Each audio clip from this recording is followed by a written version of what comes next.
Assalamualaikum warahmatullahi wabarakatuh. Selamat pagi, salam sejahtera untuk kita semua. Perkenalkan, nama saya Bayu Pranata. Saya staf dosen di Fakultas Perikanan dan Ilmu Kelautan Universitas Papua, Manokwari, Papua Barat. Saya mengampu mata kuliah genetika dasar, dan video kali ini saya akan menjelaskan terkait dengan rencana pembelajaran semester untuk mata kuliah genetika dasar. Mata kuliah genetika dasar ini beban studinya adalah 2 SKS. Mata kuliah ini diikuti oleh mahasiswa pada semester 3. Adapun dosen pengampu mata kuliah terdiri dari 2 orang, yaitu Bapak Dr. Abdul Hamid Toha, MSI, dan saya sendiri. Secara garis besar, mata kuliah genetika dasar mencakup tentang pemahaman dasar mengenai materi genetik, bahan baku penyusun materi genetik, sifat dan fungsi materi genetik. Mahasiswa dipacu untuk dapat menguasai konsep dasar teknik ekstraksi dan isolasi DNA, amplifikasi, elektroforesis, dan sequencing untuk mendapatkan DNA organisme.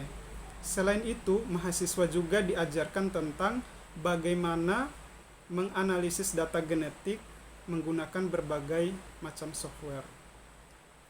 Adapun capaian pembelajaran pada mata kuliah genetika dasar yaitu yang pertama, mahasiswa mampu menjelaskan tentang materi genetik, DNA dan RNA, bahan baku atau komponen penyusun materi genetik, struktur, sifat dan fungsi materi genetik, dogma sentral, prinsip dasar ekstraksi isolasi DNA, amplifikasi, elektroforesis, dan sequencing.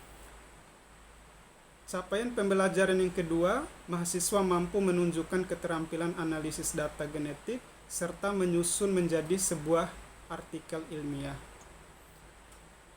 Adapun bahan kajian atau materi pembelajaran pada mata kuliah genetika dasar yaitu yang pertama, pendahuluan tentang materi genetika dasar,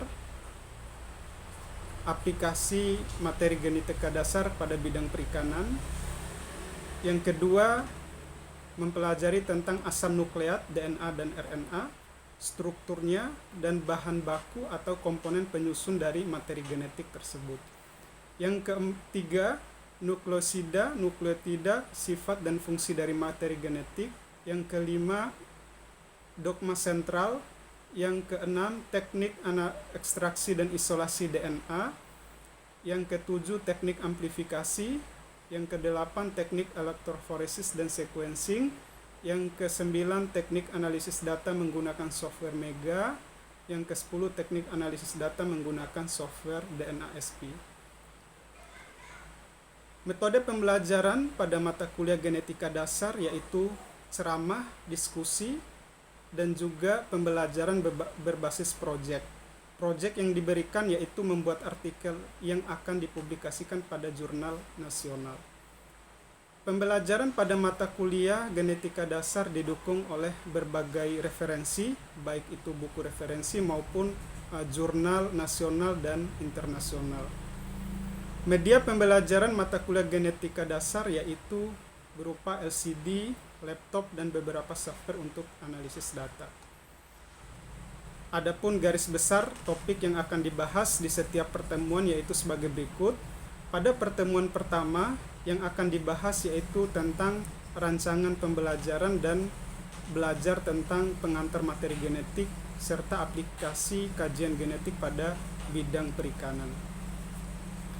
Pada pertemuan yang kedua yang akan dibahas yaitu asam nukleat, DNA dan RNA, struktur DNA dan RNA, dan komponen penyusun DNA dan RNA. Pada pertemuan ketiga yang akan dibahas yaitu nukleosida, nukleotida, dan sifat serta fungsi dari materi genetik.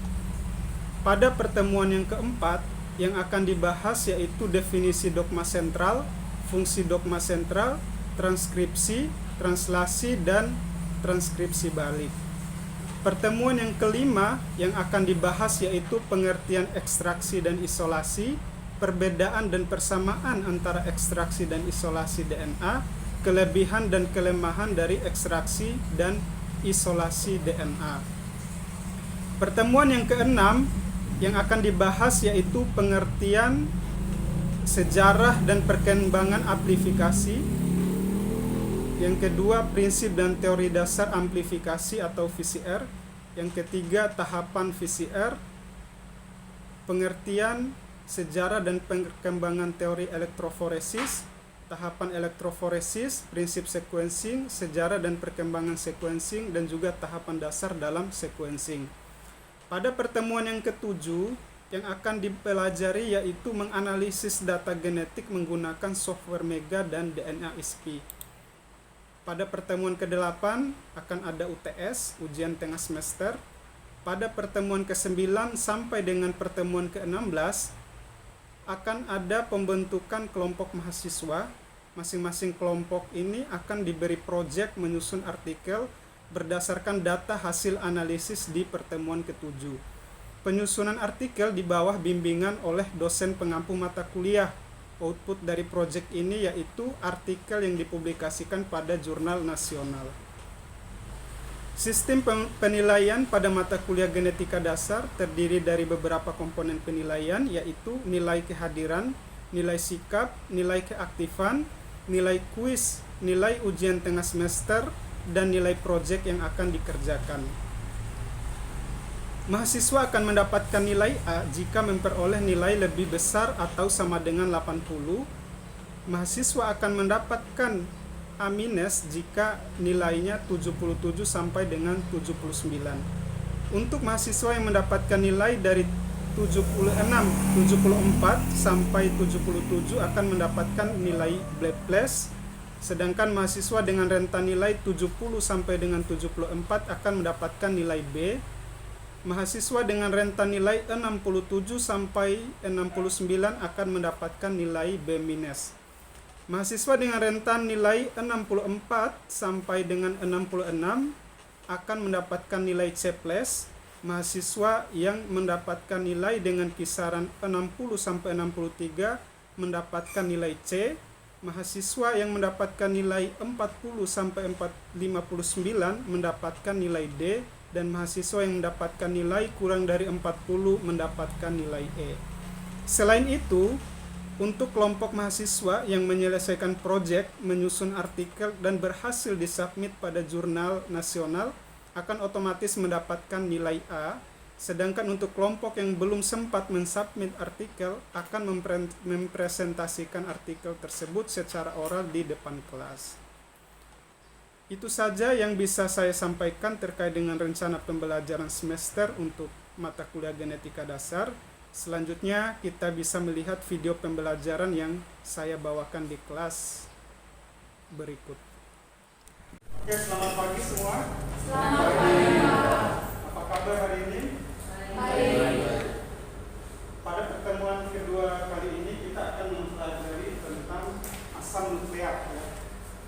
Oke, ada yang pernah dengar atau pernah membaca apa sih yang dimaksud dengan asam nukleat? Ada? Oke, jadi asam nukleat itu merupakan salah satu biomolekuler yang berfungsi untuk membuat, menyandikan, serta menyimpan informasi genetik di dalam sel makhluk hidup yang ada di permukaan bumi. Nah, asam nukleat ini salah satu biomolekuler yang sangat penting karena ia bertugas mengatur seluruh sifat dan juga aktivitas sel pada makhluk hidup. Yang perlu kita ketahui bahwa ada dua jenis asam nukleat. Yang pertama adalah DNA atau singkatan dari asam deoksiribosa nukleat. Kemudian yang kedua adalah RNA, asam ribosa nukleat. Nah, sekarang kita mau mengetahui sebenarnya apa perbedaan dari kedua jenis asam nukleat ini. Itu yang pertama. Kemudian bagaimana sih strukturnya, bentuknya dan juga bahan baku penyusun dari asam nukleat tadi, yaitu DNA dan RNA. Nah, secara umum DNA dan RNA ini berfungsi untuk menyandikan kode genetik ya, atau seperti yang disampaikan pada pertemuan pertama, DNA dan RNA merupakan materi genetik ya.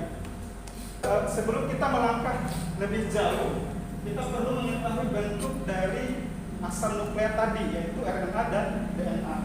Asam nukleat merupakan molekul kompleks yang terdiri dari 3 komponen utama. Yang pertama adalah gula, yang kedua adalah gugus fosfat, dan yang ketiga adalah basa nitrogen ya.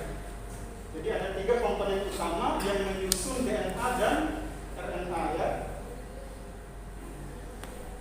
Yang selanjutnya, komponen yang pertama adalah gula ya. Gula pada asam nukleat merupakan gula monosakarida yang terdiri dari 5 atom karbon.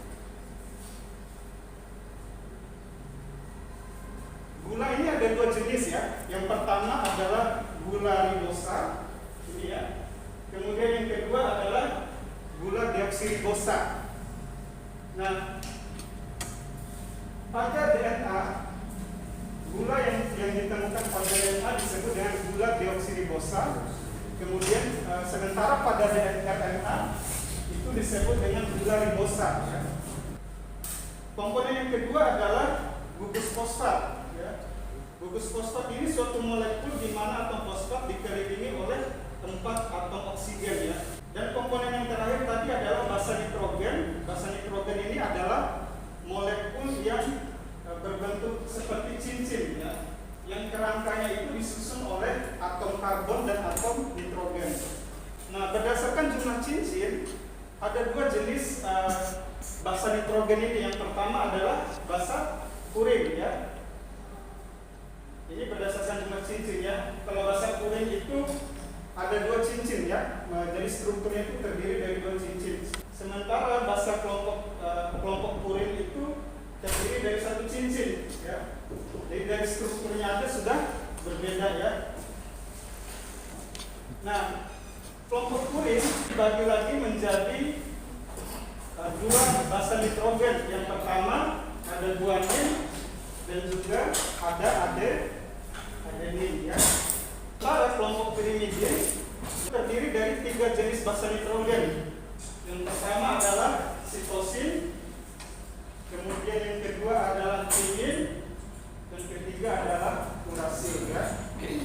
Jadi ada 2 ya, ada basa purin dan basa pirimidin ya. Basa purin itu merupakan basa yang memiliki struktur kimia berupa 2 cincin. Kalau basa pirimidin 1 cincin ya. Kalau basa purin tadi ada basa nitrogen apa saja? Ada adenin, terus guanin. Sementara basa kelompok pirimidin terdiri dari 3 basa nitrogen ya, sitosin, timin, dan urasil. Apabila kita mengambil masing-masing 1 komponen ya, kita ambil 1 gula, kemudian 1 gugus fosfat, dan juga 1 basa nitrogen, maka terbentuklah suatu molekul yang disebut dengan nukleotida ya. Jadi ilustrasinya seperti ini ya. Nah, nukleotida ini merupakan unit yang menyusun asam nukleat ya. Jadi sekali lagi bahwa asam nukleat itu ya disusun oleh molekul yang sederhana, yang lebih sederhana disebut dengan nukleotida. Artinya apa? DNA dan RNA itu terdiri dari nukleotida ya. Ini salah satu contoh dari segmen asam nukleat ya. Ada beberapa poin penting yang harus diperhatikan. Yang pertama adalah jenis gulanya. Jadi kalau misalnya ini DNA, berarti gulanya apa? Jenis gula apa? Kan ada 2 tadi ya, gula ribosa dan gula deoksiribosa. Kalau pada DNA jenis gulanya gula apa? Deoksiribosa. Itu pada DNA. Artinya bahwa gula yang ada di sini merupakan gula deoksiribosa ya. Kemudian kalau ini strukturnya RNA, struktur molekul RNA, berarti jenis gulanya apa? Gula ribosa. Oke ya, artinya sudah sampai sini bisa membedakan molekul penyusun dari RNA dan DNA dari jenis gulanya. Ya, itu poin pertama.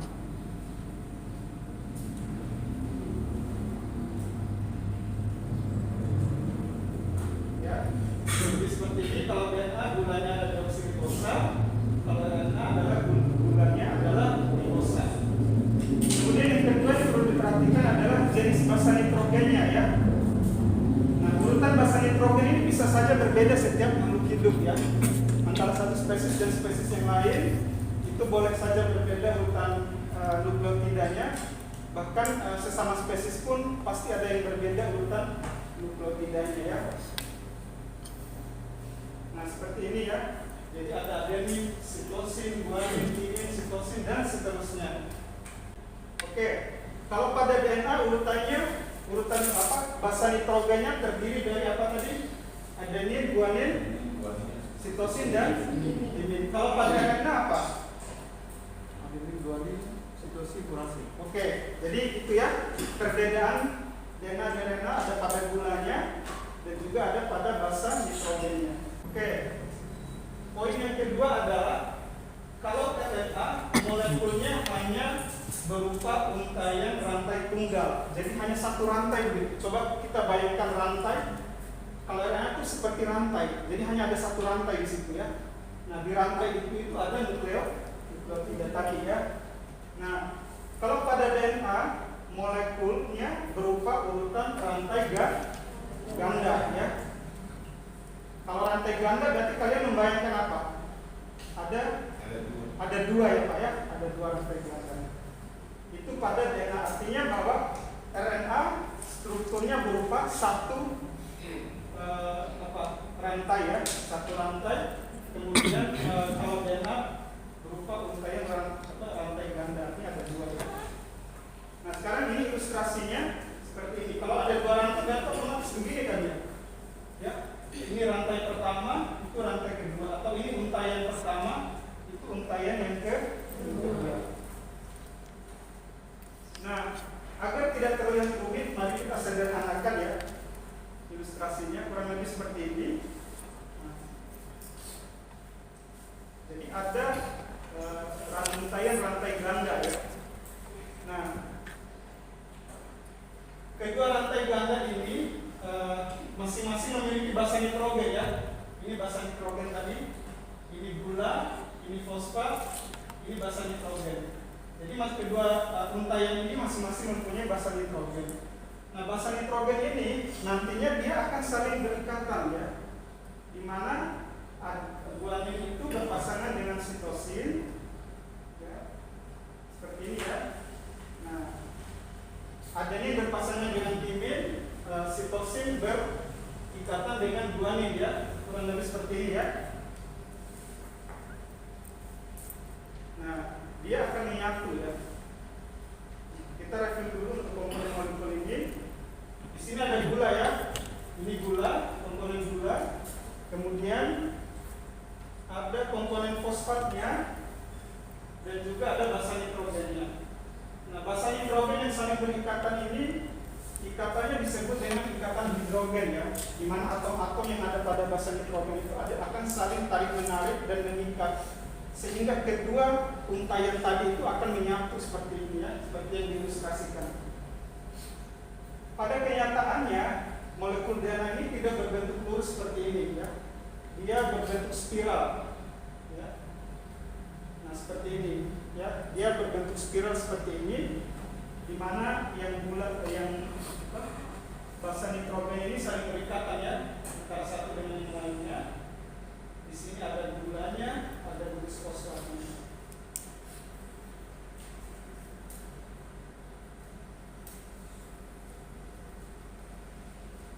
Oke, seperti inilah bentuk molekul DNA ya, berbentuk spiral atau double helix. Biasa disebut ya dengan double helix. Oke, sejauh ini ada pertanyaan? Ada pertanyaan? Kalau sudah paham semua? Nah, sampai di sini kita telah mengetahui ya beberapa perbedaan dari DNA dan juga RNA. Kemudian kita sudah bisa membayangkan bahwa RNA dan DNA itu apa saja komponennya ya. Jadi sudah bisa ya. Jadi kalau kita bicara DNA, kita sudah membayangkan DNA itu mengandung apa, komponen apa saja yang menyusun DNA itu ya, atau RNA. Nah sekarang mungkin masing-masing buat kelompok dua orang ya. Silakan mungkin teman yang paling dekat saja. Nanti coba mereview kembali apa saja sih perbedaan antara DNA dengan RNA. Silakan bentuk kelompok. Tidak usah di teman di samping aja.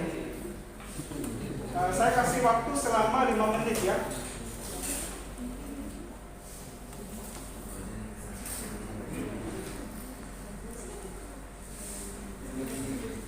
Silakan berdiskusi.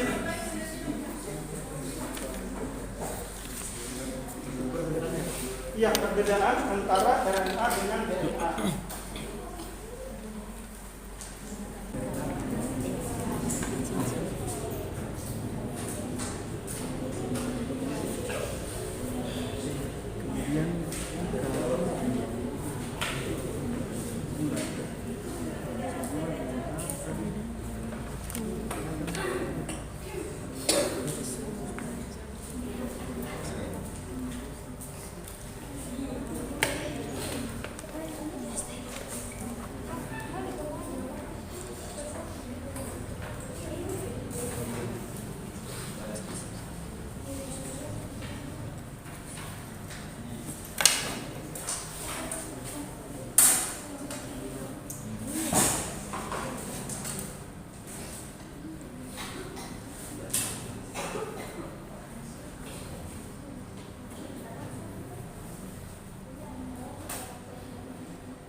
Oke, sudah ya. Sudah ada kelompok yang sudah selesai. Ada yang kelompok yang sudah selesai. Satu kelompok menyampaikan hasil diskusinya. Ada yang kelompok satu ya. Kelompok yang satu yang ujung ya. Oke, silakan berdiri, sebutkan nama. Perkenalkan, nama saya Esther Mafila Tandaro.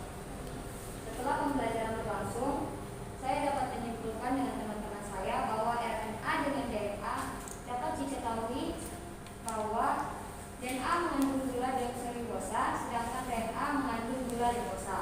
Yang kedua, dapat diketahui bahwa RNA dengan DNA mengandung basa nitrogen yang berbeda, di mana basa purin ada di DNA dan basa pirimidin ada di RNA. Secara kesimpulan, bahwa DNA dengan RNA akan berkaitan erat untuk membentuk asam nukleat. Terima kasih, Pak. Oke, terima kasih untuk kelompok. Tepuk tangan dulu ya. Oke, ada yang mau mengevaluasi hasil dari kelompok yang teman-teman yang barusan menyampaikan hasilnya? Ada yang mungkin menurut saya kayaknya nomor 1 salah atau nomor 2 salah. Ada? Coba yang nomor 2 disampaikan dulu tadi, perbedaan nomor 2. Dapat diketahui bahwa RNA dengan DNA mengandung basa nitrogen yang berbeda, di mana basa purin ada di DNA dan basa pirimidin ada di RNA. Oke. Ada yang mau evaluasi apa yang disampaikan oleh yang di belakang? Menurut kamu harusnya bagaimana? Boleh berdiri. Jadi saya fisika, menurut saya yang benar itu pada DNA dapat mengandung pada DNA yaitu molekulnya adenin, guanin, sitosin, dan timin. Dan pada RNA ada 4 juga yaitu adenin, guanin, sitosin, dan uracil. Jadi yang itu sampaikan kayaknya terbaik. Oke ya.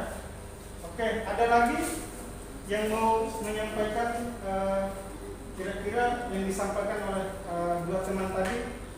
Ada yang ditambahkan lagi? Tidak ada. Jadi yang disampaikan Esther tadi ini ya terbalik ya. Nanti bisa diskusikan oleh teman yang di belakang untuk memperbaiki hasilnya ya. Kemudian ada satu perbedaan lagi tadi yang belum disebut, kira-kira apa? Ada? Ada yang mau sampaikan? Tadi dari gulanya oke. Dari kandungan basa nitrogennya oke, ada yang berbeda. Kemudian ada satu lagi yang belum. Kira-kira apa? Ayo. Dari bentuknya atau strukturnya, apa tadi perbedaannya? Bentuk atau ini apa? Struktur rantai. Oke.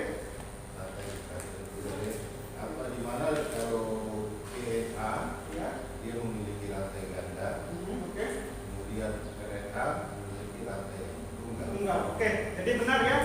Jadi kurang lebih yang disampaikan Bapak tadi itu betul sekali bahwa kalau DNA itu dia double helix ya, rantai ganda. Kalau RNA dia rantai tunggal.